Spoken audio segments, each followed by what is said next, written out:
क्या आप हमें बताएंगे कि किस तरह से सेवक गुरु के लिए प्यार पैदा कर सकते हैं?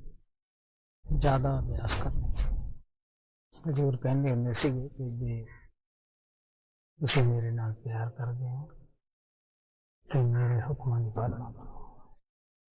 मैंने एक दफा ये पढ़ा महाराज जी की लेखनी में। उन्होंने ये लिखा था कि परमार्थ के रास्ते के अंदर भगवान को प्राप्त करने के दो तरीके हैं। एक तो वो भगवान उनकी मदद करता है जो अपनी मदद खुद करते हैं, और दूसरा वो भगवान उनकी मदद करता है जो अपनी मदद खुद नहीं करते।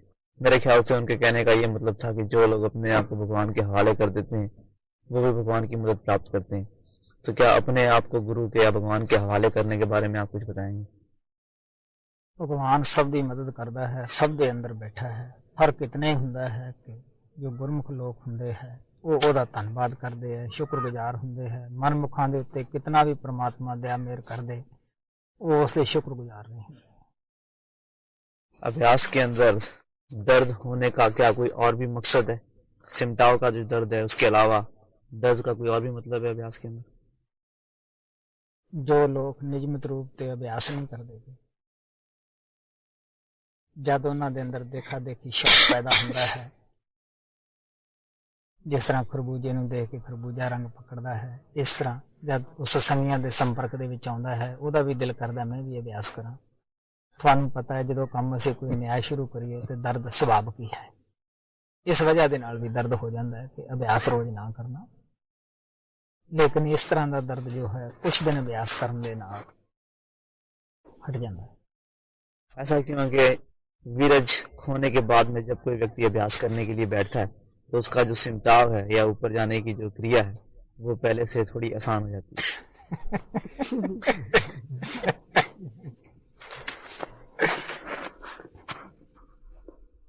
आसान नहीं हुंदी, ये भी एक मन का धोखा हुंदा है।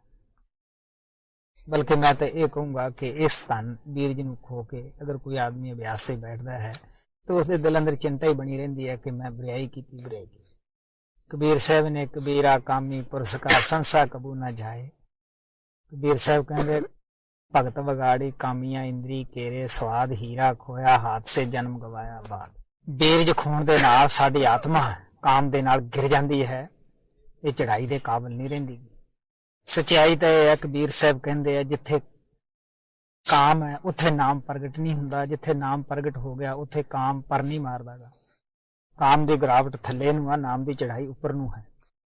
महाराज कृपाल ने एक दफा ये कहा था कि हमें जिस प्रकार से जीवित महापुरुष संत मत को बताता है उसी प्रकार से संत मत को समझना चाहिए और करना चाहिए। क्योंकि महाराज कृपाल सिंह जी ने महाराज सावन सिंह जी के बताए हुए संत मत में कुछ तब्दीलियां करी और उन्होंने संत मत को एक और ही ढंग से पेश किया। इसी तरह से बाबा सावन सिंह जी ने भी बाबा जयमल सिंह जी का जो पेश करने का ढंग था उससे थोड़ा बहुत फर्क करके बताया, और जो स्वामी जी महाराज का ढंग था उससे भी थोड़ा फर्क करके बताया। और कभी कभी ऐसा भी देखने में आया कई बातों के अंदर आपका भी संत मत को पेश करने का ढंग कुछ चीजों के अंदर महाराज जी से थोड़ा सा फर्क है। तो जो इस प्रकार की जो तब्दीलियां पेश करने के अंदर होती हैं इसके बारे में आप कुछ बताएंगे, कैसा क्यों होता है? संतां दी एक ही चढ़ाई हुंदी है, इक्के मंडल दे हुंदे है, इक्के थां वो पहुंचण दे वास्ते सानूं ताकीद करदे है। किसी भी जवानी दे अंदर कोई संत आया, किसी ने परमात्मा दे जो मिलण दा असली रास्ता है उस दे अंदर कदे किसी महात्मा ने कोई तब्दीली नहीं की, ना कोई कर सकदा ही है। महाराज सावण सिंह ये बात भी कहते हुंदे सीगे कि किसी ने 3 कह दियां, किसी ने 60 कहते, बात इक्को ही हुंदी है।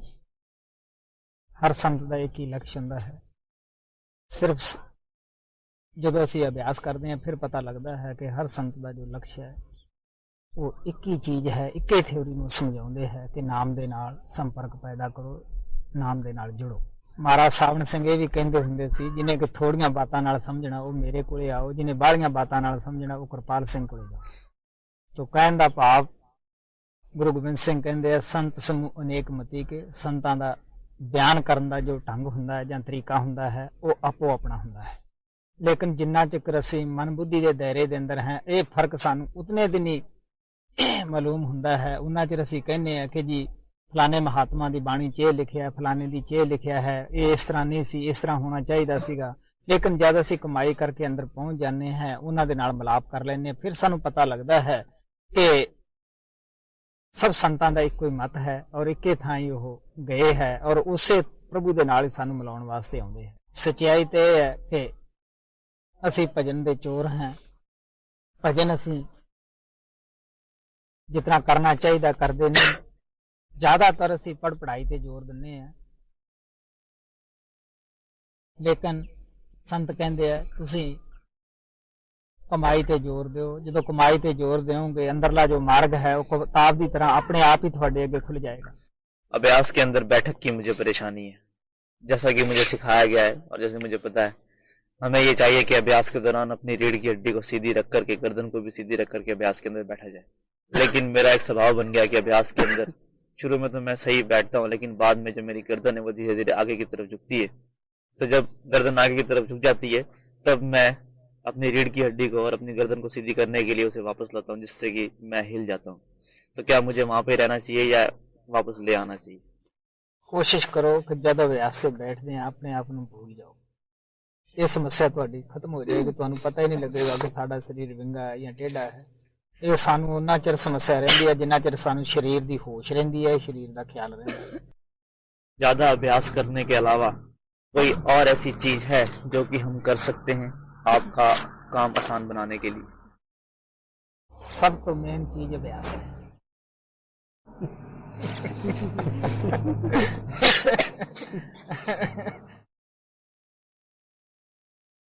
सत्संगी भजन का चोर नहीं बनना चाहिए, भजन जरूर करना चाहिए।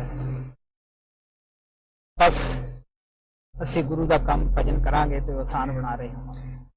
मन को हमेशा पवित्र रखना है, पवित्र मन ही अभ्यास कर सकता है। क्या वो समय बहुत जल्दी आ रहा है जब हम आपसे हिंदुस्तान में मिलने नहीं आ सकेंगे?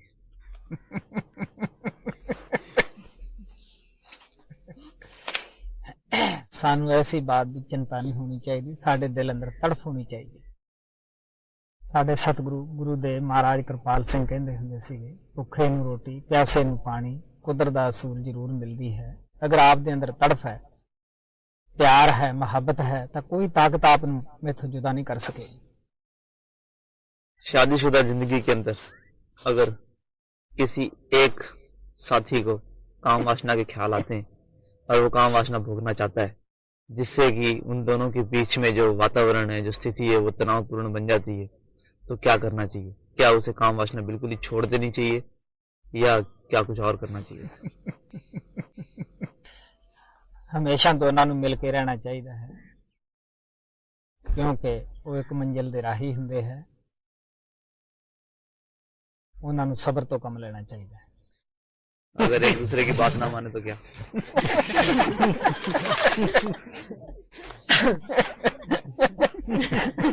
मेरे ख्याल में भी सबर ही अच्छा है। दूसरे नूं जिहड़ा जिद करदा है इस काम दी, उन्हें सबर करना चाहिए। जब हम लोगों के साथ बात करते हैं बहुत ज्यादा, तब हम कुछ खो देते हैं। लेकिन अगर हम लोगों के साथ में गुरु के बारे में बात करें, गुरु के साथ तजुर्बों की बात करें, तो क्या फिर भी हम कुछ खो देते हैं? बात हमेशा उतनी करनी चाहिए जितनी कि जायज होगी।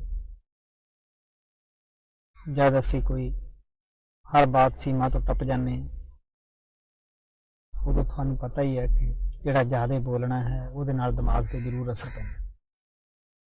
जो हमारा रोजमर्रा का धंधा है, जो हमारा काम है, या जो हमारी रोजमर्रा की जिंदगी है, इसके अंदर अगर हम लोगों के काम आए या लोगों की सेवा करें, तो क्या इससे गुरु के लिए प्यार और श्रद्धा बढ़ाने के अंदर हमें मदद मिलेगी? क्या रूहानियत के अंदर तरक्की करने में हमें इससे मदद मिलेगी? क्योंकि बाबा जयमल सिंह, महाराज सावंत सिंह और महाराज कृपाल, ये सारे जने और आप भी मिलिट्री के अंदर थे और लोगों की सेवा के लिए काम किया करते थे।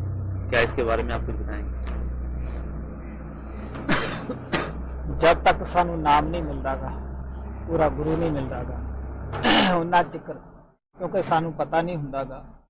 अगर असी सेवा करते हैं किसी की निरस्वार्थ, वो शुभ कर्म दे विच दाखिल होंदी है। लेकिन जब गुरु मिल जावे, नाम मिल जावे, ये सब सेवा से उत्तम सेवा है कि गुरु के दिते हुए नाम की कमाई करनी।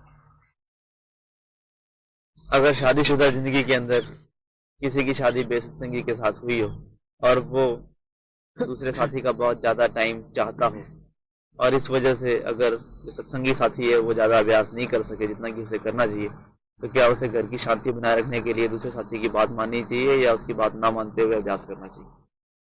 घर दे अंदर शांति बना के रखनी बड़ी जरूरी है, क्योंकि घर दे अंदर अगर शांति है तभी असी कदम अभ्यास कर सकते हैं। मैंने संत मत का साहित्य कई दफ़ा पढ़ा है और हर दफ़ा मेरे को यही चीज़ समझ आई है उसके अंदर से कि भगवान के दरबार के अंदर जो हमें नाद और जोत के साथ जुड़ने से फ़ायदा होता है, सिर्फ वही मतलब जो नाद और जोत की जो प्राप्त करने के लिए जो हमारा काम है या जो नाद और जोत को हम प्राप्त करते हैं, सिर्फ वही हमारा गिनती में आता है। और हम जैसे जीवों के लिए काफ़ी समय लग जाता है नाद और जोत के संपर्क में आने के लिए। तो क्या जो हम कोशिशें, जो हमारे प्रयत्न नाद और जोत को प्राप्त करने के लिए होते हैं, क्या इनकी भी गिनती भगवान के दरबार में होती है, या जब हम नाद और जोत के संपर्क में आते हैं सिर्फ उसी की गिनती होती है? हर सत्संगी नाद और जोत दे नाल अंदरों जो दिखा दी जाती है जुड़िया जाता है। ਇਹਦੇ ਵਿੱਚ कोई शक करने की सानू गुंजाइश नहीं, लेकिन कई दफा साडा ख्याल फैलिया हुंदा है, असीं ख्याल नूं इकट्ठा करके उथों तक पहुंच नहीं सकते। कई दफा ख्याल साडा शांत हुंदा मन, असीं बड़ी जल्दी उत्थे पहुंच जाने, सानू तसल्ली हो जाती है। लेकिन सत्संगी हमेशा ही शब्द और नाम दे नाल जुड़िया हुंदा। जो भी थोड़ी बहुती तुसीं प्रैक्टिस करदे हो वो तुहाडी हर एक लेखे दे विच है। परमार्थ की तरफ जो भी तुसीं सत्संग दे अंदर जाने हो, बहने हो, अभ्यास च बहने हो, तुहाडा सब सास करास लेखे दे अंदर है। कबीर साहब ने कहा सीगा, जिनको सतगुर रंग दिया कभी ना होए को रंग, दिन दिन बाणी अगरी चढ़े सवाया रंग। सत्संगी नूं हमेशा भरोसा होना चाहिए है, उन्होंने कदे ये नहीं सोचना चाहिए कि मेरे पास सतगुरु नहीं। सतगुरु हमेशा ही उहदे साथ है, लेकिन पूरे प्रेम प्यार तो बगैर वो सामने नहीं जाहिर हुंदागा। उहदा हर काम पड़दे दे पिछे मुनासब मदद करता रहिंदा है। सत्संगी नूं कदे नहीं सोचना चाहिए कि मैं जुड़िया होया नहीं, वो हमेशा जुड़िया हुंदा है। उहनूं बचण दी जरूरत है मन दे या सलाहां तो, क्योंकि साडा शत्रु मन है। मन वकील की तरह अंदरों उहनूं पढ़ाउंदा रहिंदा है, कुछ करदा रहिंदा है, बड़ियां बड़ियां सलाहां दिंदा है। एक दफा मैं पंजाब दे अंदर गया सीगा, उदासी साधु कई जिन्हां दे सिरां उपर जटां हुंदियां है, वो अजकल दे महीने दसंबर या जनवरी दे अंदर जल धारा करते, ठंडे पानी के अंदर बैठ के तकरीबन ऐसी धार पैंदी रहिंदी है सिर दे उपर। कोई 100 कड़ा दा जल धारा करता है, कोई कितना करता है, एक महीने दे वास्ते। मैं शाम का वक्त सी आई, जिस पिंड दे अंदर मैं गया सी वो ढबाली पिंड सी। शाम नूं मैं नहर दे उत्ते बाहर आया तुरन फिरन वास्ते। उत्थे बहुत सारे ओहदे सेवक सन जिहड़े पासे आसे बैठे सीगे, और वो मंजे ते बैठा बात कर रहा सीगा। मेरे दिल च ख्याल आया, चलो भगवान दे नाम ते भावें इस नाम नहीं मिलिया, चलो भगवान दे नाम उपर ये जल धारा करता है,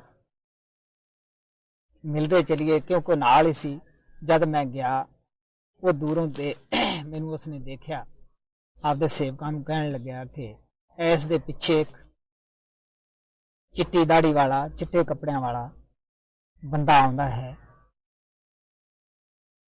जद मैं उहदे कोले गया, उसने आपदा मंजा छड़ दिता, मैनू कहंदा बैठो। मैं आख्या जी मैं तो एक जिमीदार आदमी है और तुसीं महात्मा हो,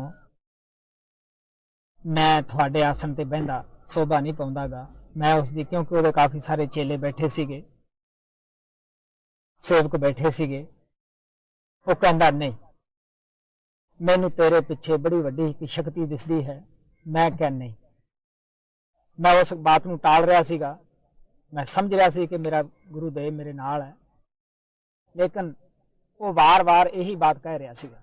अखीर मेरे वास्ते उसने कुर्सी मंगाई, कहन लगे अगर तू मेरे मंजे ते नहीं बैठदा तो इस कुर्सी ते बैठ। तो मेरा कहण दा भाव कि सेवक दे नाल हमेशा ही गुरु हुंदा है। मैं अपने गुरुदेव की उस जगह मौजूदगी देखी कि वो थोड़ा बहुता महात्मा अखां वाला सीगा। उसनूं दिस रहा सी कि इहदे पिछे कोई सर्वशक्तिमान ताकत है। अक्सर मेरी ज़िंदगी के अंदर ऐसे वाक़यात आते हैं, ऐसे मोड़ आते हैं कि जहाँ पर मुझे कुछ फ़ैसले करने पड़ते हैं, कभी छोटी बातों के, कभी इतनी छोटी बातें नहीं होती। और अक्सर मैं उस समय जब मुझे फ़ैसला करना होता है तो मैं आवाज़ सुनता हूँ अपने अंदर में, जो मुझे कहती है कि ये मत करो, या कभी ये आवाज़ आती है कि ये ज़रूर करो। जितनी दफ़ा आवाज़ सुनाई देती है उसमें से तकरीबन आधी दफ़ा तो मुझे पता लग जाता है, मैं ये समझता हूँ कि ये मेरे मन की आवाज़ है। और कभी कभी कम से कम आधी दफ़ा मैं ये समझता हूँ कि ये महाराज जी की आवाज़ है। तो जब तक हम अंतर में गुरु के नूरी स्वरूप के साथ में रहने के लायक नहीं बनते, और जब तक मैं उस समय सिमरन भी करता हूँ लेकिन फिर भी इतना स्पष्ट मुझे नहीं पता लगता कि ये गुरु की तरफ से है या मन की तरफ से चालाकी है। मैं अक्सर ये समझता हूँ कि मन मेरे साथ खेल कर रहा है और इसके अंदर गुरु की आवाज़ का कोई मतलब नहीं है। तो जब तक हम गुरु के नूरी स्वरूप के साथ रहने के लायक नहीं बनते, जब तक हम अंतर अभ्यास के अंदर इतने कामयाब नहीं होते, तो क्या कोई तरीका है जिससे कि हमें पता लगे कि ये गुरु की आवाज़ है और ये मन की आवाज़ है? ਹੋਰ ਕੋਈ ਐਸਾ ਜੰਤਰ ਨਹੀਂ ਕਿ ਜਿਹਦੇ ਨਾਲ ਤੁਸੀਂ ਪਤਾ ਲਾ ਸਕੋ। ਇੱਕੋ ਹੀ ਤਰੀਕਾ ਹੈ ਕਿ ਜ਼ਿਆਦਾ ਅਭਿਆਸ ਕਰੋ, ਮਨ ਨੂੰ ਪਵਿੱਤਰ ਬਣਾਓ ਤਾਂ ਕਿ ਤੁਸੀਂ ਉਸ ਨੂਰੀ ਸਰੂਪ ਦੇ ਨਾਲ ਜੁੜ ਜਾਓ। ਮੁਸ਼ਕਿਲ ਬਣਾਇਆ ਹੋਇਆ ਹੈ, इतना ही मुश्किल नहीं जिन्ना ਅਸੀਂ समझी बैठे हैं, ਅਸੀਂ ਕਰਦੇ नहीं। तो क्या ये सच है? जितना भी प्रसाद हमको मिलता है वो मिलने के साथ ही उसी टाइम हमें सारा खत्म कर देना चाहिए, सारा खा लेना चाहिए। ਇਹ ਵੀ ਆਪੋ ਆਪਣੀ ਮਰਜ਼ੀ ਹੁੰਦੀ। ਤੁਹਾਡੇ ਸਾਥੀ ਪਿੱਛੇ ਵੀ ਉਡੀਕ ਕਰਦੇ ਹੋਣੇ, ਤੁਹਾਡੀ ਫੈਮਿਲੀ ਦੇ, ਉਹਨਾਂ ਨੇ ਤੁਹਾਨੂੰ ਭੇਜਿਆ ਹੈ।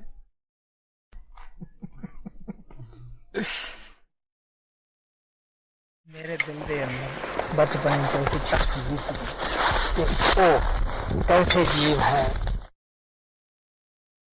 ਪਤਾ ਨਹੀਂ ਉਹ ਕਿੱਡੇ ਸੋਹਣੇ ਹੋਣਗੇ, ਕਿੰਨੇ ਭਾਗ ਵਾਲੇ ਹੋਣਗੇ ਜਿਨ੍ਹਾਂ ਜਿਉਂਦਿਆਂ ਨੂੰ ਪੂਰਾ ਗੁਰੂ ਮਿਲ ਜਾਂਦਾ। ਉਸ ਵਕਤ ਮੈਂ ਆਪਣੀ ਮਾਤਾ ਤੋਂ ਸੁਣਦਾ ਹੁੰਦਾ ਸੀਗਾ ਕਿ ਇਨਸਾਨ ਦੇ ਮੱਥੇ ਦੇ ਉੱਤੇ ਕੋਈ ਤਾਕਤ ਕਰਮ ਲਿਖਦੀ ਹੈ, ਉਹ ਭੋਗਦਾ ਹੈ। ਤੇ ਮੈਂ ਉਸ ਗੈਬੀ ਤਾਕਤ ਅੱਗੇ ਅਰਦਾਸ ਕਰਦਾ ਸੀਗਾ ਕਿ ਲਿਖਣ ਵਾਲਿਆ ਤੂੰ ਹੋ ਕੇ ਦਿਆਲ ਲਿਖ ਦੇ, ਮੇਰੇ ਹਿਰਦੇ ਵਿੱਚ ਗੁਰੂ ਦਾ ਪਿਆਰ। ਪਰ ਬਚਪਨੇ 'ਚ ਜਿਸ ਟਾਈਮ ਦੇ ਉੱਤੇ ਇਹ ਮੈਂ ਭਜਨ ਬਚਪਨੇ ਦੇ ਵਿੱਚ ਹੀ ਲਿਖਿਆ ਸੀਗਾ, ਉਦੋਂ ਇਹ ਵੀ ਦਿਲ ਦੇ ਵਿੱਚ ਖਿਆਲ ਆਉਂਦਾ ਸੀਗਾ ਕਿ ਉਹ ਸੰਸਾਰ ਵਿੱਚ ਕਿਵੇਂ, ਅਗਰ ਉਹਨਾਂ ਦਾ ਗੁਰੂ ਵਿਛੜ ਜਾਵੇ, ਜਿਉਂਦੇ ਰਹਿੰਦੇ ਆ, ਉਹ ਕਿਵੇਂ ਜਿਉਂਦੇ ਰਹਿਣਗੇ। ਇਹ ਬਚਪਨੇ ਦੀ ਅਰਦਾਸ ਸੀ ਕਿ ਹੋਰ ਸਭ ਕੁਝ ਤੂੰ ਲਿਖ ਦੇ ਪਰ ਗੁਰੂ ਦਾ ਵਿਛੋੜਾ ਨਾ ਲਿਖ। ਲੇਕਿਨ ਮੈਂ ਆਪਣੀ ਜ਼ਿੰਦਗੀ ਦੇ ਵਿੱਚ 2 ਵਿਛੋੜੇ ਦੇਖੇ। ਬਾਬਾ ਬਿਸ਼ਨ ਦਾਸ ਦੇ ਵਿਛੋੜੇ ਨੇ ਵੀ ਮੈਨੂੰ ਬਹੁਤ ਬਹੁਤ ਤੰਗ ਕੀਤਾ। ਜਦ ਮੇਰੀ ਆਤਮਾ ਦਾ ਪਰਮਾਤਮਾ ਕਿਰਪਾਲ ਮੇਰਾ ਗੁਰਦੇਵ ਮਿਲਿਆ, ਉਹ ਕੌ ਬਾਬਾ ਬਿਸ਼ਨ ਦਾਸ ਵਾਲਾ ਭਰ ਗਿਆ ਸੀਗਾ। ਲੇਕਿਨ ਜਦ ਹਜ਼ੂਰ ਵਿਛੋੜਾ ਦੇ ਗਏ, ਹੁਣ ਜਿਹੜਾ ਜ਼ਿੰਦਗੀ ਦਾ ਸਵਾਦ ਸੀਗਾ ਉਹ ਬਿਲਕੁਲ ਰੁੱਖਾ ਹੈ। ਖੁਸ਼ੀ ਜੋ ਸੰਸਾਰ ਦੀ ਸੀ ਉਹ ਖਤਮ ਹੈ। ਠੀਕ ਹੈ, ਉਹਨਾਂ ਦੇ ਹੁਕਮ ਦੇ ਅੰਦਰ ਸੇਵਕ ਪਿੱਛੋਂ ਵਕਤ ਜ਼ਰੂਰ ਗੁਜ਼ਾਰਦਾ ਹੈ। ਜਿਹੜੇ ਸਾਸ ਸੰਸਾਰ ਵਿੱਚ ਲੈਣੇ ਹੈ ਉਹ ਵੀ ਉਹਦੇ ਹੁਕਮ ਵਿੱਚ ਹੈ, ਕਿਉਂਕਿ ਉਹਦੇ ਹੁਕਮ ਬਗੈਰ ਪੱਤਾ ਨਹੀਂ ਝੂਲਦਾ। ਸ਼ਾਇਦ ਉਸ ਨੂੰ ਇਹੀ ਮਨਜ਼ੂਰ ਸੀ। ਗੁਰੂਦੇਵ ਜਦੋਂ ਘਰ ਦੇ ਅੰਦਰ ਆਏ, ਆਮ ਤੌਰ ਦੇ ਉੱਤੇ ਜਦ ਵੀ ਆਉਂਦੇ ਮੈਂ ਬੋਲਦਾ ਹੁੰਦਾ ਸੀਗਾ ਤੇ ਰਾਹ ਵਿੱਚ ਬੈਠੇ ਜਾਂ ਘਰ ਵਿੱਚ ਬੈਠੇ ਆਸਾਂ ਲਾ ਕੇ ਦਰਸ ਤੇਰੇ ਦੇ ਪਿਆਸੇ, ਆਉਂਦਾ ਜਾਂਦਾ ਭਰਜਾ ਸਾਡੇ 2 ਨੈਣਾਂ ਦੇ ਕਾਸੇ, ਮਿੱਠੀ ਨਜ਼ਰ ਅਸਾਂ ਵੱਲ ਤੱਕ ਕੇ ਜਰਾ ਕਰ ਜਾ ਤੂੰ ਮਸਤ ਇਸ਼ਾਰੇ, ਤੇਰਾ ਕਿਹੜਾ ਮੁੱਲ ਲੱਗਦਾ ਮੈਨੂੰ ਤਾਰ ਕਿਰਪਾਲ ਪਿਆਰੇ। ਹਜ਼ੂਰ ਹੱਸ ਕੇ ਕਹਿਣ ਲੱਗੇ, ਕੋਈ ਨਹੀਂ, ਵਕਤ ਆਏਗਾ ਤੈਨੂੰ ਪਤਾ ਲੱਗੇਗਾ ਕਿ ਕਿਸੇ ਨੂੰ ਤਾਰਨ ਤੇ ਕਿਤਨਾ ਮੁੱਲ ਲੱਗਦਾ ਹੈ। ਹੁਣ ਤੂੰ ਮੈਨੂੰ ਜ਼ਰੂਰ ਕਹਿਣਾ ਹੈ ਕਿ ਤੇਰਾ ਕਿਹੜਾ ਮੁੱਲ ਲੱਗਦਾ ਮੈਨੂੰ ਤਾਰ ਕਿਰਪਾਲ ਪਿਆਰੇ।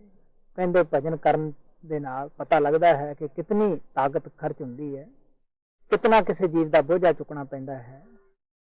ਮੇਰੇ ਗੁਰੂਦੇਵ ਦੀ ਇੱਕ ਦਫਾ ਮਸਤਾਨਾ ਦੀ ਗੱਲ ਕਰਦੇ ਸੀ, ਮੈਂ ਕੋਲ ਬੈਠਾ ਸੀਗਾ। ਉਹ ਕਹਿਣ ਲੱਗੇ ਕਿ ਮੇਰੇ ਉੱਪਰ ਸਾਵਣ ਸ਼ਾਹ ਦੀ ਬਖਸ਼ਿਸ਼ ਹੈ, लेकिन कृपाल ने कमाई की है। जिसने कमाई देखनी है वो कृपाल दे कोले जाए। बैठे बैठे वो कहने लगे कि कृपाल भी इतनी कमाई है, अगर दो दल खड़े लड़ते होण, तोपां उन्हां दीयां चलदियां होण, तो दोनों की तरफ इस तरह हथ कर देवे तो उन्हां दीयां तोपां रुक सकदियां है, जंग रुक सकता है। वो कहते होंगे कि कृपाल की इतनी कमाई है। तो इनसानी जामे के अंदर भगवान किस तरह छिपके रहिंदा है, साडे सतगुरु कृपाल कुल मालिक सन। जैसी जैसी किसी ने उसने पहचान दी, वैसा वैसा ही उसने दुनिया ने पहचान। हर सत्संगी नूं प्लैनिंग नहीं बनाते रहना चाहिए, भजन करना चाहिए है, अपने गुरुदेव के उत्ते भरोसा रखना चाहिए है, क्योंकि वो किस तरह साडे जीवां की खातर अपना देश शांति का छड्ड के किस तरह मल मूल की देह साडी खातर उतार के आउंदा है।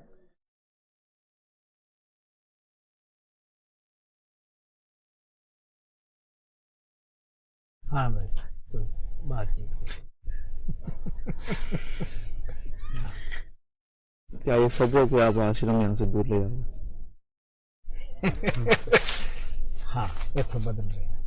जिथे मैं काफी साल अभ्यास किया सीगा, महाराज कृपाल के कहने मुताबिक उन्होंने हुक्म मन के 16 PS मैं जा वो जगह है जिथे कृपाल ने अंदरूनी दया की और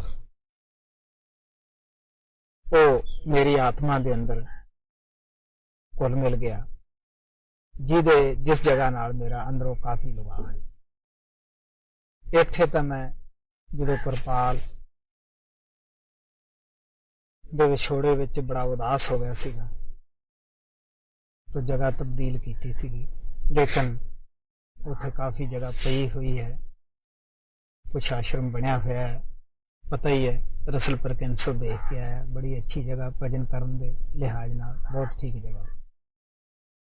तो मैं आशा करदा है जब थोड़े प्रेमियों नूं उत्थे आउण दा मौका मिलेगा, आप उस जगह च भी भजन करके बड़े खुश होंगे, थोड़े काफी जगह पसंद होएगी। और ज्यादा दूर नहीं, इत्थों तकरीबन 20 मील पीछे हटना है, बहुत शांत जगह है, इससे भी ज्यादा शांत है।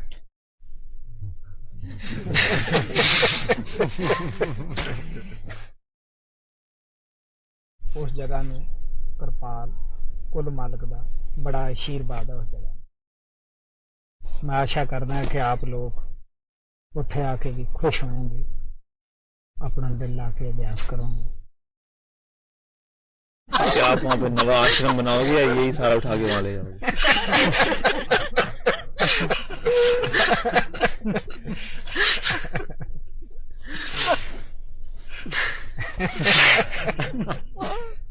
भाई जब मैं उतों इत्थे आया सीगा उदों वो उठा के नहीं लिया सीगा। मेरे ख्याल विच जब मैं हुण जाऊंगा उत्थे ये इत्थे ही रहेगा, इनू मैं उठा नहीं सकता। सतगुरु कृपाल कुल मालिक मेरा गुरुदेव ये गल कहंदा हुंदा सीगा कि जद भगवान अन्न पानी दुनिया नू देण लग्या, लिखण लग्या, सब नू दे गया, जद संतां दी वारी आई उन्हां दे हथ दे उपर रख के थल्ले इस तरह हथ मार दिता ते वो खिलर गया भी हुण चुगो। तो कहण दा भाव भी जिथे जाणगे उत्थे जीवां दा फायदा करनगे। तो आपो अपने थाई सारे आश्रम ठीक है, लेकिन उत्थे भी कोई आत्मा उड़ीकदियां है जिन्हां आत्मा वास्ते मैं जा रहा। गुरु नानक दी कुछ आदमियां ने सेवा करी किसी पिंड दे अंदर, तो गुरु नानक कहण लगे भी तुसीं उजड़ जाओ। उथों तुर के किसी होर पिंड दे विच गए, उन्हां लोकां ने उस दे ढीमां मारियां, तो गुरु नानक कहण लगे अच्छा भाई तुसीं वसदे रहो।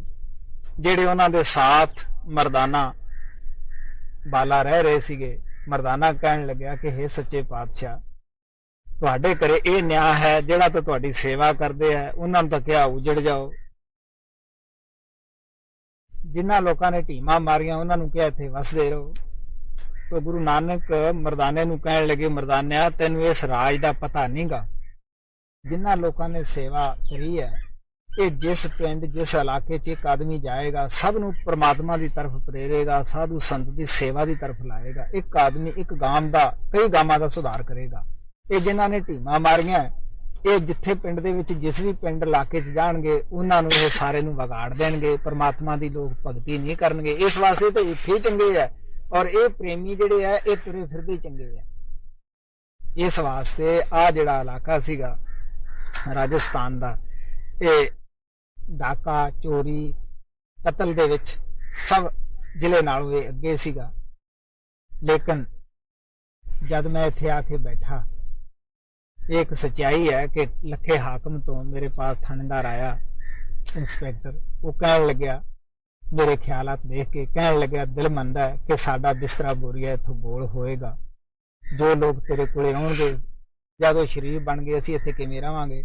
ਵਾਕਿਆ ਹੀ ਇੱਥੋਂ ਲੱਖੇ ਹਾਕਮ ਦੇ ਵਿੱਚੋਂ ਉਹ ਚੌਂਕੀ ਚੁੱਕੀ ਗਈ, ਔਰ ਇਸ ਇਲਾਕੇ ਦੀ ਲੋਕ ਹੁਣ ਤਾਰੀਫ ਕਰਦੇ ਆ।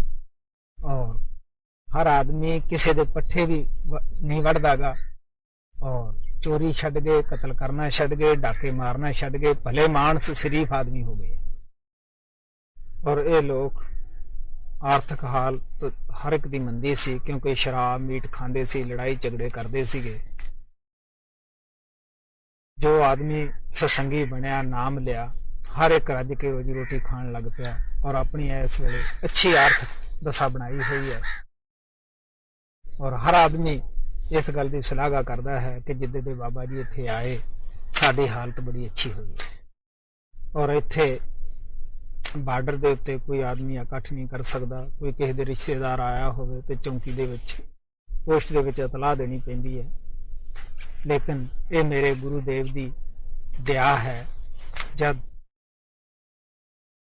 ਸਾਡੇ ਇੱਥੋਂ ਦੇ ਅਫਸਰ ਸਾਹਿਬਾਨਾਂ ਨੇ ਦੇਖਿਆ ਕਿ ਜਿਹੜਾ ਆਦਮੀ ਇੱਥੇ ਆਉਂਦਾ ਹੈ ਉਹ ਸੁਧਰ ਜਾਂਦਾ ਹੈ, ਤਾਂ ਇੱਥੇ ਤੁਹਾਨੂੰ ਪਤਾ ਹੈ ਆਮ ਆਦਮੀ ਆਉਂਦੇ ਹੈ, ਵਿਦੇਸ਼ੀ ਵੀ ਆਉਂਦੇ ਹੈ, ਤਾਂ ਇੱਥੇ ਸਾਨੂੰ ਕਿਸੇ ਨੂੰ ਕੋਈ ਇਤਲਾਹ ਨਹੀਂ ਦੇਣੀ ਪੈਂਦੀਗੀ, ਕਿਉਂਕਿ ਹਰ ਆਦਮੀ ਨੂੰ ਉਹਨਾਂ ਨੂੰ ਇਹ ਪਤਾ ਹੈ ਕਿ ਬਾਬਾ ਜੀ ਕੋਲ ਜਿਹੜਾ ਵੀ ਆਦਮੀ ਆਉਂਦਾ ਉਹ ਭਜਨ ਕਰਨ ਵਾਸਤੇ ਆਉਂਦਾ ਹੈ, ਸੁਧਰਿਆ ਹੋਇਆ ਆਦਮੀ ਆਉਂਦਾ ਹੈ।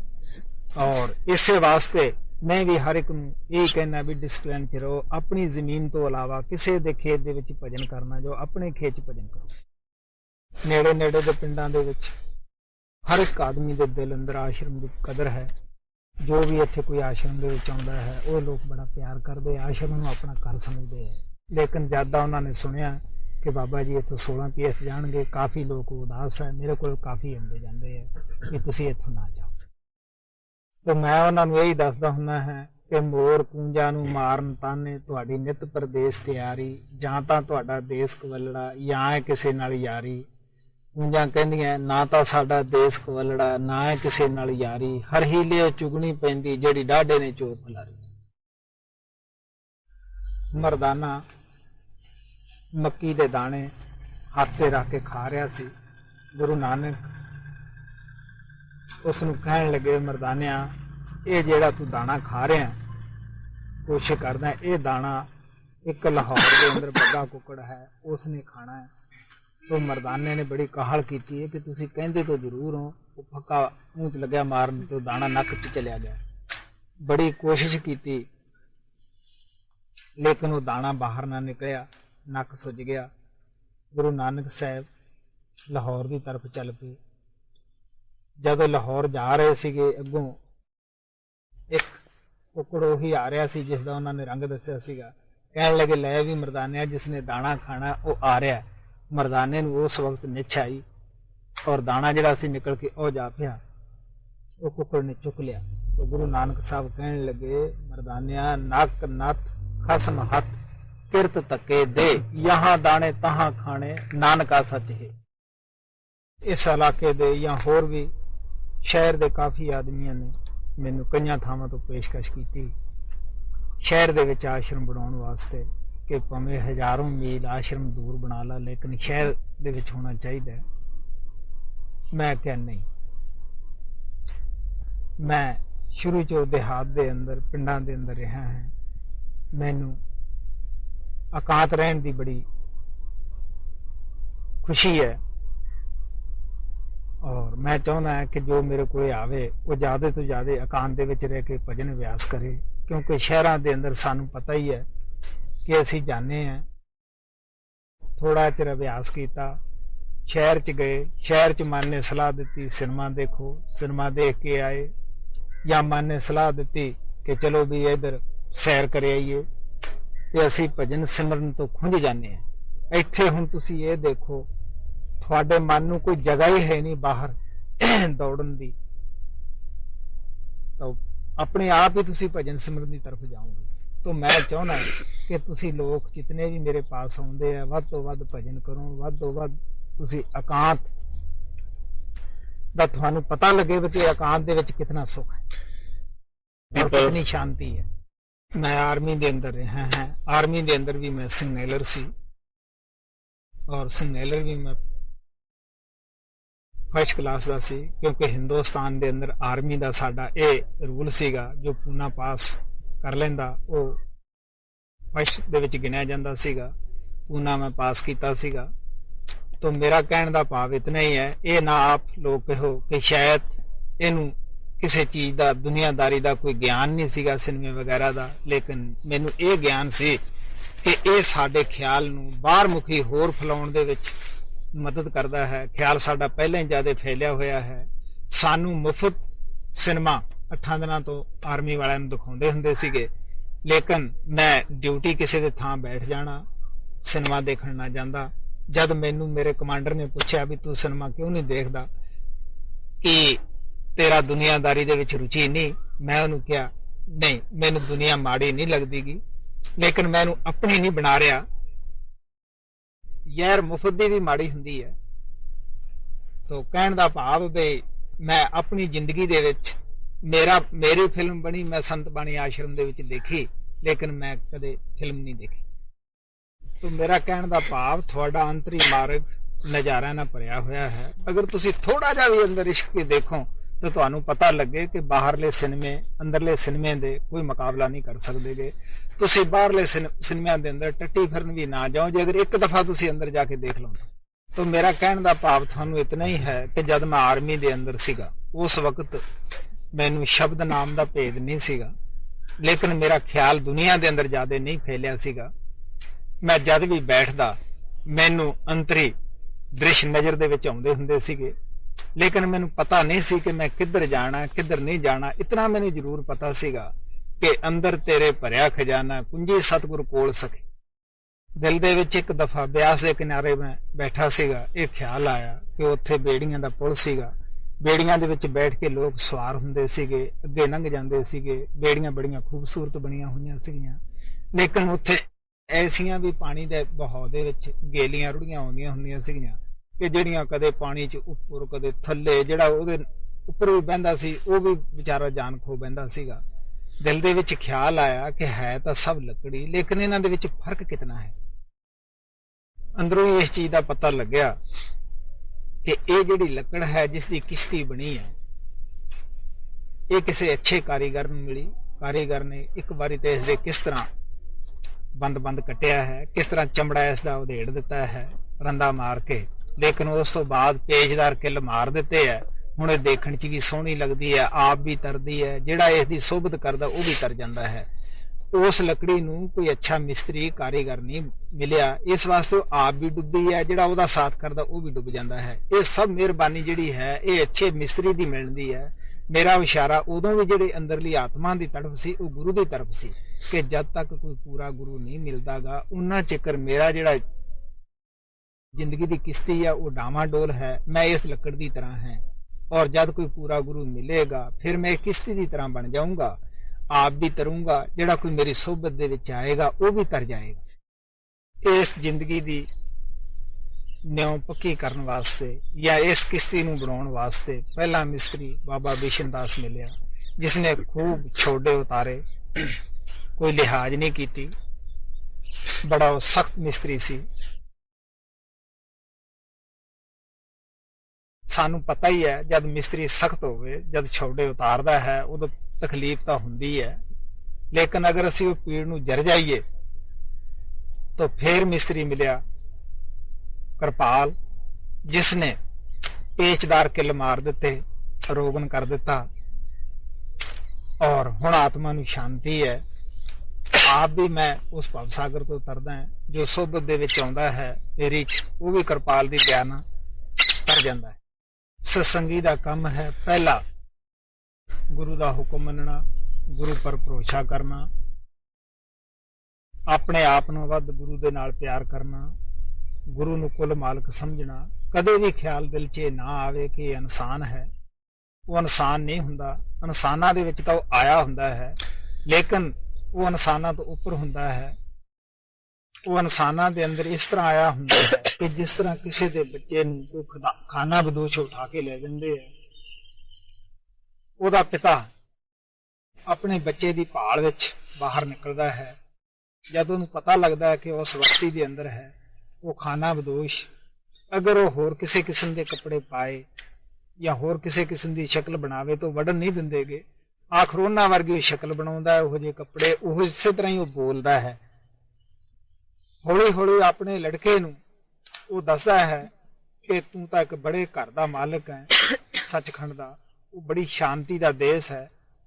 बेटा तू उथों इत्थे आया होया है, ये तेरा देश नहीं। वो लड़के ने तुरना तक ही सीगा, उस दियां गल्लां भी आपदे पिता दियां सुनने वास्ते तैयार नहीं हुंदागा। सानू पता है कि नित दी संगत, नित दी सोबत ਜਿਹੜੀ है वो जरूर रंगत लिंदी है। अखीर ਉਹਦੀਆਂ रोज रोज ਦੀਆਂ ਜਿਹੜੀਆਂ ਗੱਲਾਂ सुन के उस दे अंदर उबलवतनी जाग पैंदी है। एक दिन वो लड़का भी अपने आप नूं अपने पिता दे हवाले करदा है कि चंगा चल दिखा तां सही ਜਿਹੜਾ तू मेरा देश दसदा है। तो पिता तैयार ही हुंदा है। पिता उस नूं लिया के ਉਹਦੇ घर दे विच बिठा दिंदा है, कहंदा देख बेटा तू ऐस घर दा मालिक है, तू मेरा पुत्र है प्यारा, तू अनजान सै, समझिया नहीं सी। फिर ਉਹਨੂੰ पता लगता है कि ओह उत्थे जाके जीव कदर करता है। जिन्ना चिर जीव बाहर बैठा है ये कदे तो गुरु ते भरोसा बन लेंदा है, कदे तोड़ लेंदा है, लेकिन जो सच्चा भरोसा, सच्ची बिरे है, वो सानू अंदर जाके ही आउंदी है। जद असीं उपरले मंडलां दे विच अपने गुरुदेव दी पोजीशन देखदे हैं कि किहड़ियां किहड़ियां शक्तियां इस दे अगे निउ रहीआं, किहड़ियां किहड़ियां शक्तियां इस दा आदर कर रहीआं है। गुरु दरबार चों कोई निराशा नहीं अज ताईं मुड़िया। जो भी अपने मन का साथ छड्ड के अंदर गया, गुरु चरणा तक पहुंचा, गुरु दरबार तक पहुंचा,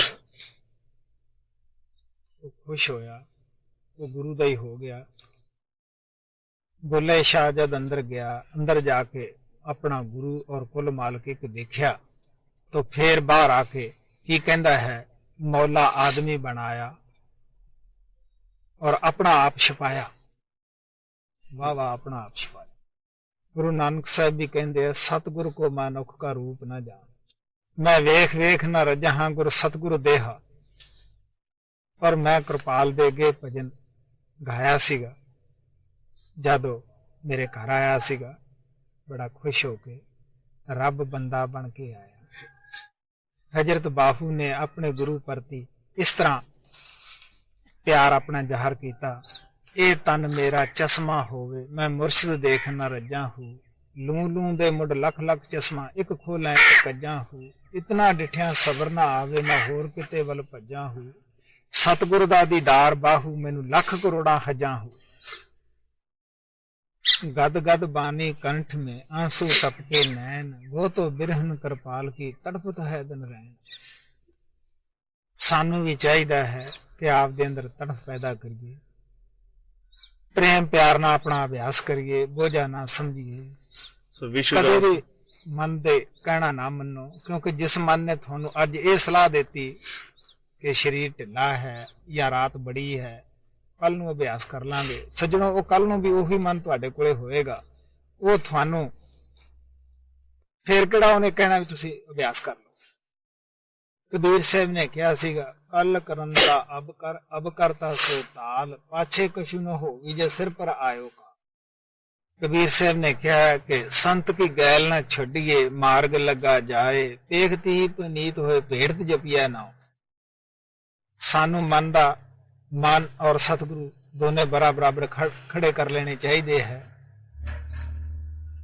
ਅਗਰ ਤੁਸੀਂ 1 ਮਿੰਟ ਵੀ ਖੜ ਕੇ ਸੋਚੋਗੇ, ਤੁਹਾਨੂੰ ਇੱਕ ਹਿੱਸਾ ਤੁਹਾਡਾ ਇਹ ਵੀ ਕਹੇਗਾ ਕਿ ਭਜਨ ਕਰੋ, ਬੁਰਾਈ ਵਾਲੇ ਪਾਸੇ ਨਾ ਜਾਓ, ਭੈੜਾ ਖੋਟਾ ਕਰਮ ਨਾ ਕਰੋ।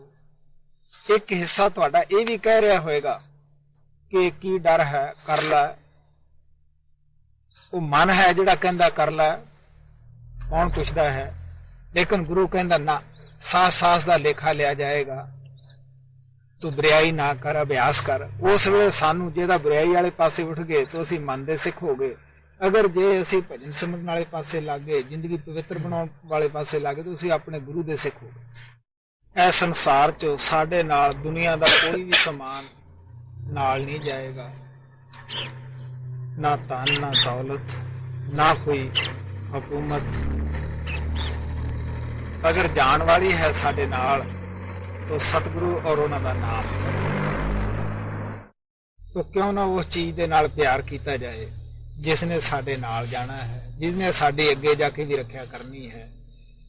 तो सब तो वध सानू उस नाल प्यार करना चाहिए है। महाराज सावण सिंह कहंदे हुंदे सी, अगर तुहाथों भजन व्यास ज्यादा नहीं हुंदा तो संतां नाल कम से कम तुसीं प्यार तां बना लो, क्योंकि जिधर साडा प्यार होएगा आखिरी वक्त असीं उसे पासे जावांगे। संत महात्मा बड़ा प्यार लेके आउंदे है, वो प्यार दी मूर्त हुंदे है और वो प्यार ही देन जानदे। मैं कई बारी दस्या है कि जो प्यार मेरे गुरुदेव ने मेरे नाल कीता वो बयान दे विच नहीं आ सकदा। हाँ भाई,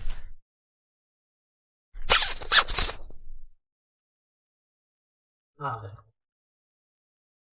पता है कि पहली दफा जब हम 16 PS के आश्रम में आए हैं और मैंने यहाँ पर आकर के बहुत शांति और खूबसूरती देखी। इस दुनिया के अंदर बहुत कम ऐसी जगह है जहाँ पर हर ईंट बहुत प्यार के साथ लगाई गई है, लेकिन फिर भी मैंने आपको ये कहते हुए सुना है कि संत भी इस मंडल पे आकर के एक गलती करते हैं, और वो ये है कि वो भी आश्रम बनाने की गलती करते हैं। मैंने बहुत खूबसूरत आश्रमों में जाकर के मैं रहा हूँ और मैं जानता हूँ, खास करके मेरे अपने गुरु बाबा सोमनाथ जी की जीवनी के अंदर, कि उनके बहुत खूबसूरत आश्रम उनके सेवकों के लिए बोझ बन के आ गए थे। अब जबकि 77 आरबी का आश्रम खत्म कर दिया गया और 16 PS का आश्रम मैं आप यहाँ पैदा हुआ है, तो क्या सतपुरुष की कोई नई मौज है कि अजायब का ये चलता फिरता आश्रम उसके सेवकों के लिए एक वरदान साबित हो जाएगा और पहले की तरह एक बोझ साबित नहीं होगा। हाँ मैंने बड़ी खुशी है कि आप दे आश्रम पसंद आया, अच्छा लगे।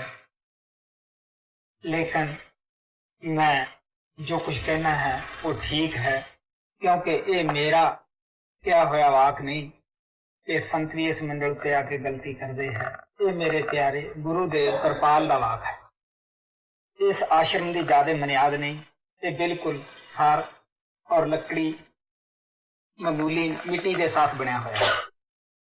मामूली पैसा इस ते खर्च किया गया है, कोई खास लागत के नाल इसमें नहीं बनाया गया और बहुत बहुत शादा इसमें रखा गया।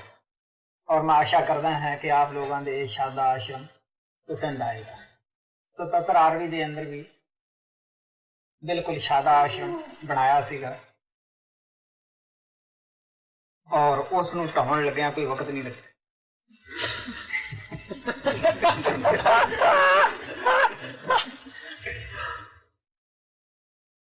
क्योंकि दुनिया संतां दी तलीम नूं भुल जांदी है, उन्हां दे बनाए हुए आश्रमां नाल बध जांदी है। हर एक दे दिल च जो रूहानी ताकत संत लेके आउंदे है वो प्राप्त करने की इच्छा खत्म हो जाती है। हर एक मूरे होके इस वास्ते खड़दा है कि ये आश्रम मैनू देन, ये आश्रम मैनू देन। वो लोग उस वक्त नूं भुल जाते हैं कि जब संत ये चीज नूं बना के इत्थे छड्ड के है कि असीं लै जावांगे। जिस मकसद नूं संत वो मकान बनाउंदे है प्रेमियों दे रहण वास्ते, प्रेमी लोग उस गल नूं भुल के उस ठिकरियां नूं और उस माया दे धोखे दे नाल वज जांदे है। संतां दा मकसद आश्रम बनाउण दा सिर्फ भजन सिर्फ दे वास्ते सहूलत पैदा करना ही है। मेरे पिछले पिंड जिथे मैं बहुत तकड़ा मकान बनाया सी, बहुत अच्छी बिल्डिंग बनाई सी, अच्छा पैसा खर्च किया सीगा, उत्थे जो भी व्यक्ति मेरे पास आउंदा वो यही पुछदा कि ਤੁਹਾਡੀ ਤਾਂ ਸ਼ਾਦੀ ਨਹੀਂ ਹੋਈ, ਕੋਈ ਬੱਚਾ ਨਹੀਂ, बीवी नहीं, कि इसकी किसी ने वसीयत करा दी, ये किस दे नाल कराओगे? ये समस्या मैनू हमेशा ही तंग करती सी। हजूर कृपाल दा उस जगह मिलाप होया, वो दिलां दियां जानदे सन, क्योंकि संत विछबाणी नहीं करते गे, अंतरयामता नहीं दिखाते गे, लेकिन वो सब जानते होंगे है। इस वास्ते उन्होंने कहा सीगा कि संत भी इस संसार मंडल दे उत्ते आके पक्के आश्रम बनाने की गलती करते हैं। आप मेरे मकान की छत के उपर जाके कहने लगे, तेरी कितनी जमीन है इत्थे, मैनू दस कित्थों तक है। हजूर उपर ऐनक ला के खड़ गए। मैं उन्होंने दसिया कि आज जिन्नी जमीन के उत्तों की तार लगी हुई है, क्योंकि बाउंड्री उपर तार लगी सी, दो साइडों के विच दीवार खिंची हुई सी, 50 किले जमीन सी। मैं दसिया कि इतनी है। हजूर कहने लगे, देख बई, इथों तू चलिया जा 16 PS के अंदर, ये सारा समान इसी तरह छड़ जा, जो डंगर है ये लोगों दी लड़कियां नूं दे दे। जो कुछ हजूर ने कहा मैं उस सब नूं छड़ के इत्थे 16 PS के अंदर आया, और हजूर ने मेरी आंखां संसार कन्यों बंद करके अपनी तरफ खोल दित्तियां। मैं आपदे धन भाग समझदा हां। सो जद मैं इत्थों गया सीगा, उस वक्त मैनू मेरे प्यारे गुरुदेव दे विछोड़े ने तंग किया। मेरा दिल मेरे अपने काबू विच ना रहा। मैं उहदे विछोड़े विच जगह जगह जाके रोया, और मैं 77वीं दे अंदर यही कहंदा हुंदा सीगा, क्योंकि वो शादा मकान सीगा, कि बई मैनू हुण कदे किसी ने नहीं पूछा भी इहदी वसीयत कराई या नहीं कराई। सो इस वास्ते कहण दा भाव मेरा इतना ही है कि संत महात्मा तां किसी मकान नाल या किसी जायदाद नाल नहीं बजे हुंदे, लेकिन दुनिया उन्हां दे मकानां नाल जायदादां नाल बज जांदी है। बाबा बिशनदास ने जो आश्रम बनाया सीगा, वो मेरी खुद की अपनी दसां की किरत सीगी, ਉਹਦੇ ਨਾਲ बाबा जी ने बनाया सीगा। ਉਹਦਾ कोई होर चेला नहीं सी जिसनूं कि उसने भेज दिता होवे। उत्थे कोई रौला भी नहीं सी, क्योंकि मैं अकेला ही उसका वारस सीगा। लेकिन जिस टाइम मकान तैयार होया, बाबा जी मैनूं कहने लगे, देख बई, तेरा काम आश्रमां दे नाल बजना नहीं, आप अपनी तलाश जारी रखो। उस वक्त की इंतजार विच हो जद के आपकी झोली भरन वाला आपके घर विच आएगा। उस पिंड दे लोग मेरे पास आए जब बाबा जी ने चोला छड्या कि बई तू आश्रम साम। मैं आख्या बाबा जी का हुक्म नहीं। वो कहने लगे, तुसीं अपनी तरफों कोई भी बंदा बिठा सकते हो। मैं आख्या जब मैं अपनी तरफों बिठाऊंगा तो वह मेरा ही बंदा होया, मैं बाबा जी के हुक्म की पालना नहीं कर रहा हूँगा। मैं उस आश्रम नहीं सांभिया। बाबा जी का आश्रम स्टेट नाभा पिंड चैने दे विच बनया होया सीगा। बहुत अच्छा आश्रम सी। कहण दा भाव मेरा कि दुनिया जायदादां पिछे लड़दी है, झगड़दी है, एक दूसरे नूं बुरा भला कहंदी है। जिस टाइम दे ते हजूर ने यह हुक्म दिता कि इस जायदाद नूं खुनी चक वाले नूं छड्ड दे, उस वक्त दुनियावी तौर पर वह हुक्म मनना बड़ा औखा सीगा। दिल धड़किया, क्योंकि असी लोग इन्हां चीज़ां नाल बझे हुए हैं। लेकिन हजूर कहते हुंदे सीगे, कमार जिस घड़े नूं थपदा है, थपथपा करदा है, उसके अंदर हथ रखदा है। ये हजूर की खास दया सी कि मैं उस इम्तिहान दे विच पास हो गया, वो चीज़ छड्ड दिता। मेरे दिल च भी वो नहीं रही कि कोई जायदाद सी। ये मेरी अपनी कोई बहादरी नहीं सी, ये मेरे गुरुदेव की बहादरी सी कि जिसने इम्तिहान खुद ही लिया और खुद ही उस विच मैनूं पास किया।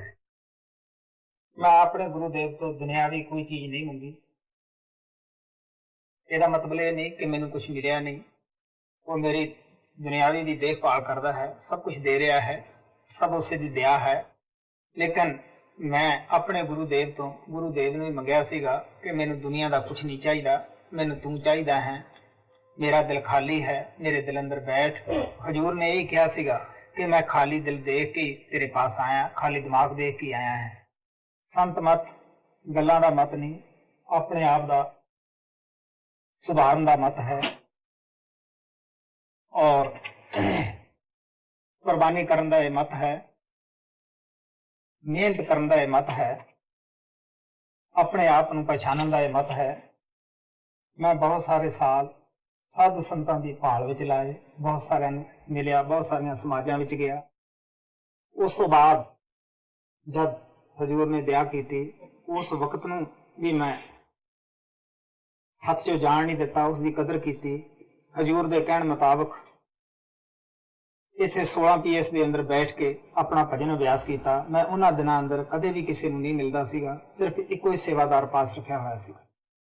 ਜਦ ਮੇਰੇ ਸੇਵਾਦਾਰ ਨੇ ਹਜ਼ੂਰ ਨੂੰ ਇਹ ਕਿਹਾ ਸੀਗਾ, ਕਿਉਂਕਿ ਹਜ਼ੂਰ ਆਖਰੀ ਦਿਨਾਂ ਵਿੱਚ ਕਾਫੀ ਕਮਜ਼ੋਰ ਔਰ ਬਿਮਾਰ ਸਨ, ਲੇਕਿਨ ਫਿਰ ਵੀ ਸੰਤਾਂ ਪਾਸ ਐਸਾ ਵੀ ਸਰੀਰ ਹੁੰਦਾ ਹੈ ਜਿਸ ਦੇ ਨਾਲ ਉਹ ਆਪਣੇ ਸੇਵਕਾਂ ਦੇ ਪਾਸ ਪਹੁੰਚ ਜਾਂਦੇ ਹੈ। ਉਹਨਾਂ ਨੂੰ ਦੂਰੀ ਦਾ ਕੋਈ ਫਰਕ ਨਹੀਂ ਪੈਂਦਾ ਹੁੰਦਾ, ਕੋਈ ਪਹਾੜ ਜਾਂ ਸਮੁੰਦਰ ਉਹਨਾਂ ਨੂੰ ਕੋਈ ਰੋਕ ਨਹੀਂ ਸਕਦੇ। ਉਸ ਵਕਤ ਪਿਆਰਾ ਕਿਰਪਾਲ ਇੱਥੇ ਆਇਆ। ਮੈਨੂੰ 3 ਦਿਨ ਸਮਾਧੀ ਅੰਦਰ ਹੋ ਗਏ ਸਨ। ਮੇਰੇ ਸੇਵਾਦਾਰ ਨੇ ਕਿਹਾ ਕਿ ਮਹਾਰਾਜ ਜੀ ਤੁਸੀਂ ਥੱਲੇ ਨਾ ਜਾਓ, ਤੁਹਾਨੂੰ ਤਕਲੀਫ ਨਾ ਹੋਵੇ।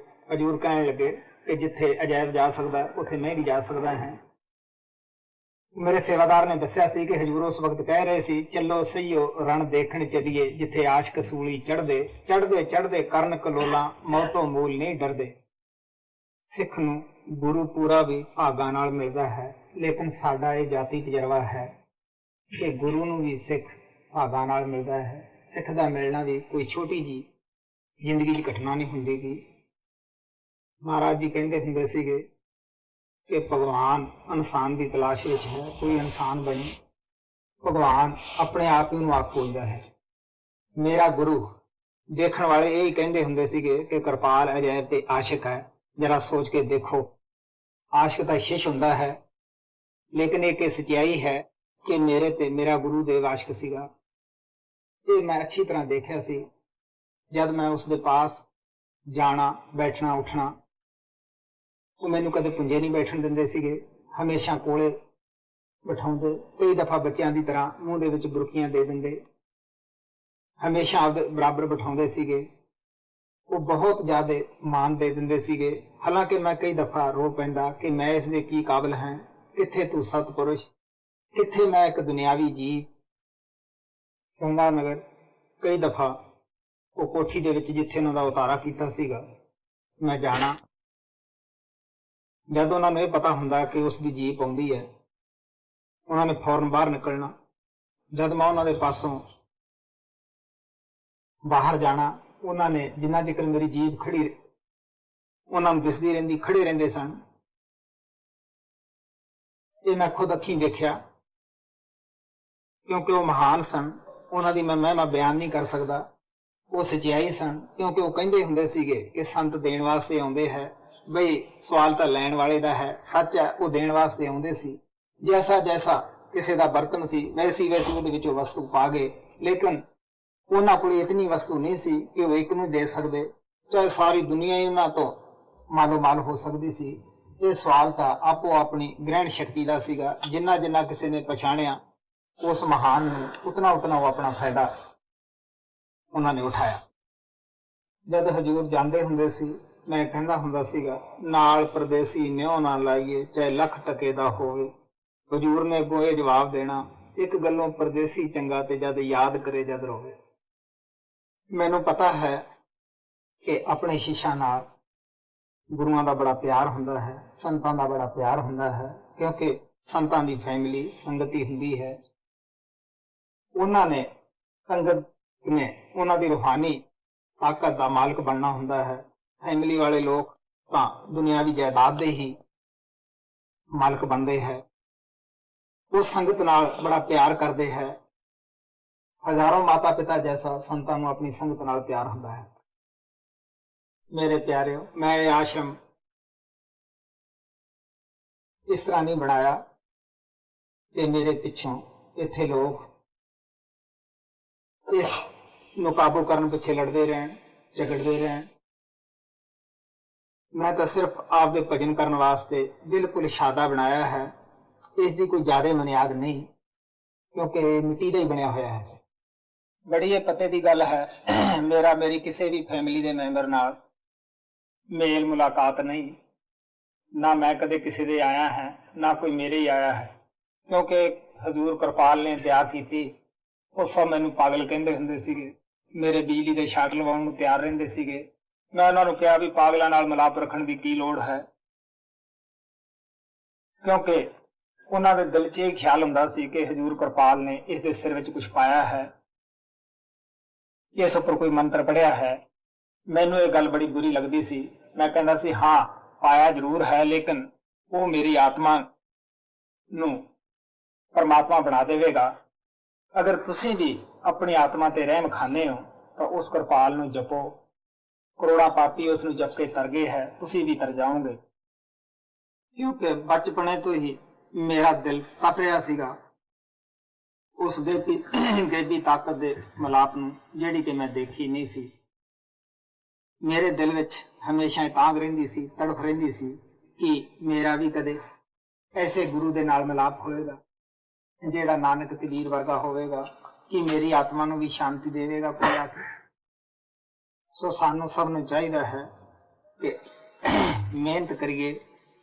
ਇੱਕ ਗਲਤ ਖਿਆਲ ਆਇਆ, ਉਹ ਸਾਡਾ ਖਿਆਲ ਹੋਰ ਬਾਹਰ ਲੈ ਆਵੇਗਾ। ਸਾਨੂੰ ਮਜ਼ਬੂਤ ਹੋ ਕੇ ਭਰੋਸੇ ਨਾਲ ਅਭਿਆਸ ਕਰਨਾ ਹੈ, ਕਿਉਂਕਿ ਜਦ ਅਸੀਂ ਮਜ਼ਬੂਤ ਹੋ ਕੇ ਭਰੋਸੇ ਨਾਲ ਅਭਿਆਸ ਕਰਾਂਗੇ, ਉਹ ਗੁਰੂ ਦੇਵ ਸਾਡੇ ਅੰਦਰ ਬੈਠਾ ਹੈ। ਜਦ ਸਾਡਾ ਪਿਆਰ ਔਰ ਤੜਫ ਦੇਖੇਗਾ, ਉਸ ਵਕਤ ਉਹ ਬੂਹਾ ਜ਼ਰੂਰ ਅੰਦਰੋਂ ਖੋਲੇਗਾ, ਕਿਉਂਕਿ ਉਹ ਬੇਇਨਸਾਫ ਨਹੀਂ, ਉਹ ਦੇਣ ਵਾਸਤੇ ਆਉਂਦਾ ਹੈ। ਸੰਤਾਂ ਨੂੰ ਉਦੋਂ ਖੁਸ਼ੀ ਹੁੰਦੀ ਹੈ ਜਦੋਂ ਆਪਣੇ ਸੇਵਕਾਂ ਦੀ ਕੋਈ ਮਦਦ ਕਰ ਦੇਣ ਜਾਂ ਆਪਣੇ ਸੇਵਕਾਂ ਨੂੰ ਕੁਝ ਥੋੜਾ ਬਹੁਤਾ ਉੱਪਰ ਖਿੱਚ ਲੈਣ।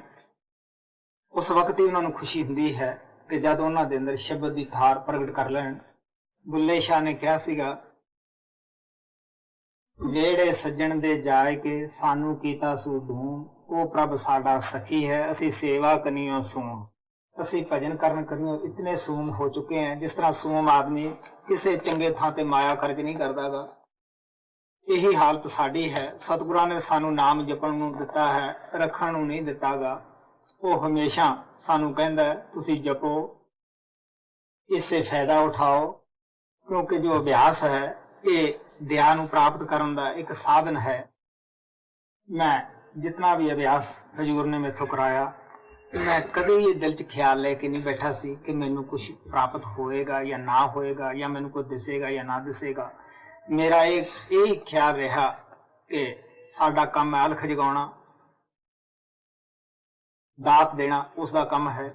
ਸਾਡਾ ਕੰਮ ਆਪਣਾ ਕੰਮ ਕਰਨਾ ਹੈ, ਦੇਣਾ ਜਾਂ ਨਾ ਦੇਣਾ ਇਹ ਉਹਦੇ ਹੱਥ ਵਿੱਚ ਹੈ। ਤੁਹਾਨੂੰ ਪਤਾ ਹੀ ਹੈ, ਕੋਈ ਮੰਗਤਾ ਘਰ ਵਿੱਚ ਆਉਂਦਾ ਹੈ, ਉਹ ਘਰ ਵਾਲੇ ਨੂੰ ਨਹੀਂ ਪੁੱਛਦਾ ਹੁੰਦਾਗਾ ਕਿ ਕੋਈ ਦਾਤ ਪਾਵੇਂ ਤਾਂ ਮੈਂ ਅਲਖ ਜਗਾਵਾਂ। ਉਹ ਆ ਕੇ ਆਪਣੀ ਅਲਖ ਜਗਾਉਣੀ ਸ਼ੁਰੂ ਕਰ ਦਿੰਦਾ ਹੈ, ਔਰ ਘਰ ਵਾਲਾ ਜਦੋਂ ਚਾਹੇ ਉਸ ਨੂੰ ਜ਼ਰੂਰ ਕੁਛ ਨਾ ਕੁਛ ਪਾਉਂਦਾ ਹੈ। ਤਾਂ ਸਤਿਗੁਰੂ ਸਾਡਾ ਬੇਇਨਸਾਫ ਨਹੀਂ, ਜਦੋਂ ਸਾਡੀ ਤੜਫ ਪਿਆਰ ਦੇਖੇਗਾ ਉਹ ਜ਼ਰੂਰ ਸਾਨੂੰ ਦਾਤ ਦੇਵੇਗਾ। ਮੈਂ ਵੈਦੇ ਨਾਲ ਕਹਿਣਾ ਕਿ ਇਸ ਦਰਬਾਰ ਚੋਂ ਅੱਜ ਤਾਈਂ ਕੋਈ ਖਾਲੀ ਨਹੀਂ ਗਿਆ। ਜਿਸ ਨੇ ਵੀ ਕਮਾਈ ਕੀਤੀ ਉਸਨੇ ਜ਼ਰੂਰ ਝੋਲੀ ਭਰ ਲਈ, ਮਾਲੋ ਮਾਲ ਹੋ ਗਿਆ। ਆਪਣੇ ਜੀਵਨ ਕਾਲ ਵਿੱਚ ਹੀ ਉਸਨੇ ਆਪਦੀ ਆਤਮਾ ਨੂੰ ਸ਼ਾਂਤੀ ਦੇ ਲਈ। ਜਿਸ ਅੱਖ ਦੇ ਅੰਦਰ ਪਿਆਰ ਹੈ, ਜਿਸ ਅੱਖ ਦੇ ਨਾਲ ਉਹ ਮਜ਼ਦੂਰੀ ਨਹੀਂ ਮੰਗਦੀ, ਉਹ ਬਿਨਾਂ ਮਜ਼ਦੂਰੀ ਹੀ ਉਸ ਅੱਖ ਦੀ ਤਰਫ ਦੇਖਦੀ ਹੈ। ਨੈਣ ਲਲਾਰੀ ਨੈਣ ਕਸੁੰਬਾ, ਨੈਣ ਨੈਣਾ ਨੂੰ ਰੰਗਦੇ, ਇੱਕ ਨੈਣ ਨੈਣਾ ਦੀ ਕਰਨ ਮਜ਼ਦੂਰੀ ਤੇ ਮਿਹਨਤ ਮੂਲ ਨਹੀਂ ਮੰਗਦੇ। ਫਰੀਦ ਨੇ ਕਿਹਾ ਸੀ, ਜੇ ਕੁਆਰੀ ਤਾਂ ਚੋ ਵਿਆਹੀ ਤਾਂ ਮਾਮਲੇ, ਵਤ ਕੁਆਰੀ ਨਾ ਥੀਆ ਇਹ ਪਛੂਤਾਓ। ਕਿਸੇ ਨੂੰ ਨਾਮ ਦੇਣਾ ਕੋਈ ਸੌਖੀ ਜੀ ਗੱਲ ਨਹੀਂ, ਬੜੇ ਜੀਵਾਂ ਦੇ ਕਰਮ ਹੈ ਜਿਹੜੇ ਚੁੱਕਣੇ ਪੈਂਦੇ ਹੈ। ਕਾਲ ਕਿਸੇ ਨੂੰ ਰਹਿਤ ਨਹੀਂ ਕਰਦਾਗਾ, ਚਾਹੇ ਗੁਰੂ ਭੁਗਤੇ ਚਾਹੇ ਸ਼ਿਸ਼ ਭੁਗਤੇ।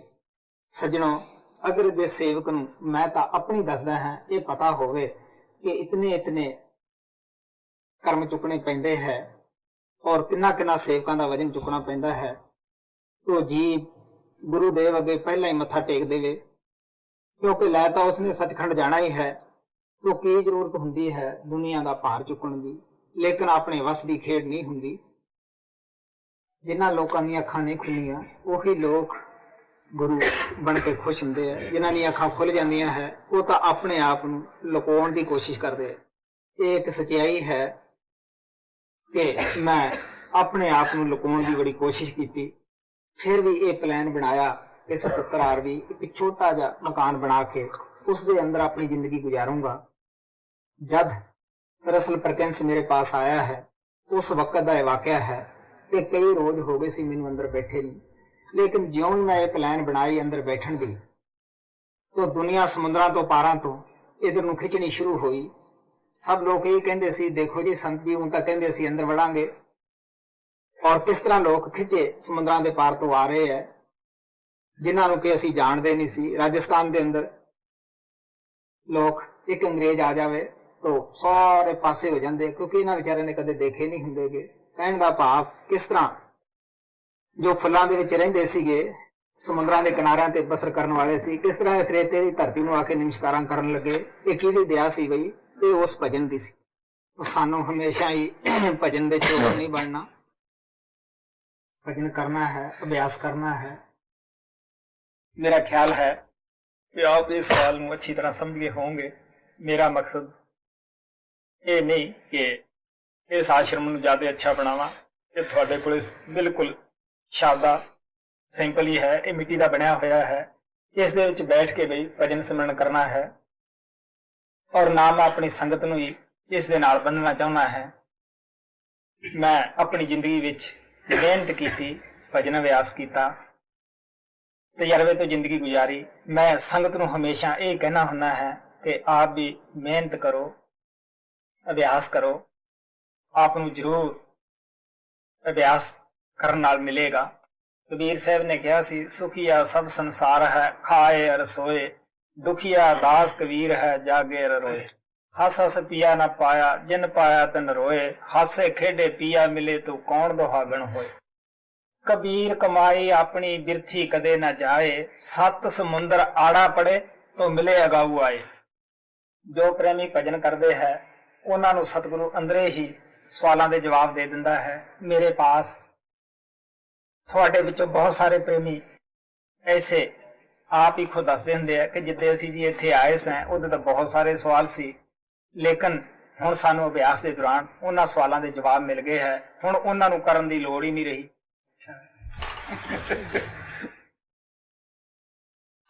धन्यवाद, बड़ा अच्छा सवाल कई दिन तैयार किया। हाँ भाई, मैं आम तौर पर दसदा हुंदा है कि संत मत के अंदर कामयाब होने वास्ते मेहनत की बड़ी जरूरत है, पवित्रता की बड़ी जरूरत है। जिन्ना साडा आहार पवित्र होएगा उन्ना मन पवित्र होएगा, ख्याल पवित्र होणगे, जिन्ने ख्याल पवित्र होणगे उन्ना मन पवित्र होएगा, जिन्ना मन पवित्र होएगा उन्ना साडी आत्मा भी पवित्र होएगी। जब परमात्मा तो पवित्र है ही, जब आत्मा पवित्र हो जाती है फौरन वो अपने विच मिला लेंदा है। सच्चे दिलों कोई भी परमात्मा नूं खोजे, परमात्मा उसनूं जरूर मिलता है। अच्छा भाई, धन धन।